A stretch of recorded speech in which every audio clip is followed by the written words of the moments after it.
Chapitre 21. À cette heure, le soleil avait déjà disparu. Le ciel était rempli de nuages de pluie et il faisait sombre. L'air était plein d'humidité et laissait pressentir une averse prochaine. Il suivit la Bièvre.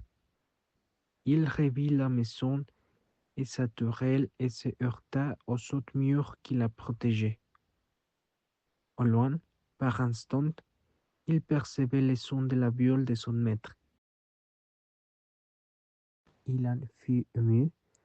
Il suivit les murs jusqu'à la rive et empoignant les racines d'un arbre qu'une crue du ruisseau avait mis à nu, il parvint à contourner les murs et à rejoindre les talus de la rive qui appartenait aux Sainte Colombe.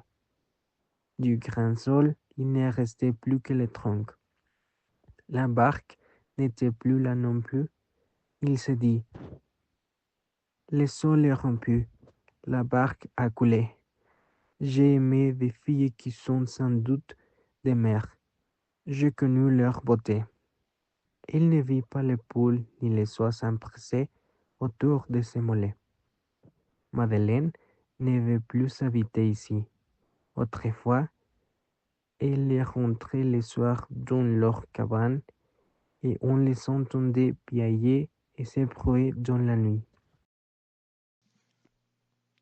Il se glissa dans l'ombre du mur et se guidant au son de la viole, s'approcha de la cabane de son maître et s'enveloppant dans son manteau de pluie. Il approcha l'oreille de la cloison. C'étaient de longues plantes arpillées, et elles ressemblaient aux cerfs qui improvisaient coupérant le jeûne.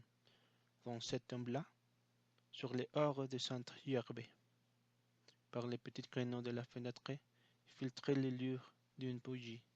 Puis, quand la viole avait cessé de résonner, il entendit parler à quelqu'un, bien qu'il ne perçût pas les réponses. Mes mains, disait-il, vous parlez de mes mains, et aussi, que irradiez-vous un beau tesson? Au bout du nord, Monsieur Marais repartit en empruntant le même chemin difficile par où il était venu. Dans ces chapitres, Maran Marais ressent de la nostalgie et un profond respect pour Sainte Colombe. Les sons de la viole de son maître le touchent et le ramènent aux souvenirs du passé. Sainte Colombe, de son côté, semblait encore enfermée dans sa tristesse et ses souvenirs, parlant peut-être à l'image de sa femme. Tandis que Maran cherche à reconnecter, Sainte Colombe reste plongée dans la solitude. Cela montre deux façons de vivre la musique.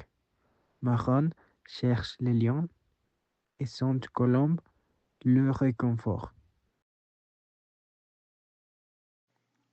Pour moi, cet extrait se concentre sur les souvenirs et la mélancolie du protagoniste, Monsieur Marais, qui se trouve dans son environnement familier, mais transformé, très différent. Le son de la viole de son maître semble être une sorte de point d'ancrage émotionnel pour lui, un rappel de temple soro ou d'une relation significative avec le maître. Et finalement, ce personnage se présente dans son moment de réflexion, de retour aux sources et de confrontation entre passé et présent pour Marie. Donc, les personnages présents dans cet extrait sont premièrement Monsieur Marais, qui est le personnage central de cet extrait, le maître, est non nommé explicitement, mais ce personnage apparaît de manière indirecte, et Madeleine, qui était mentionnée par Marais lorsqu'il réalisait qu'elle ne vit plus ici.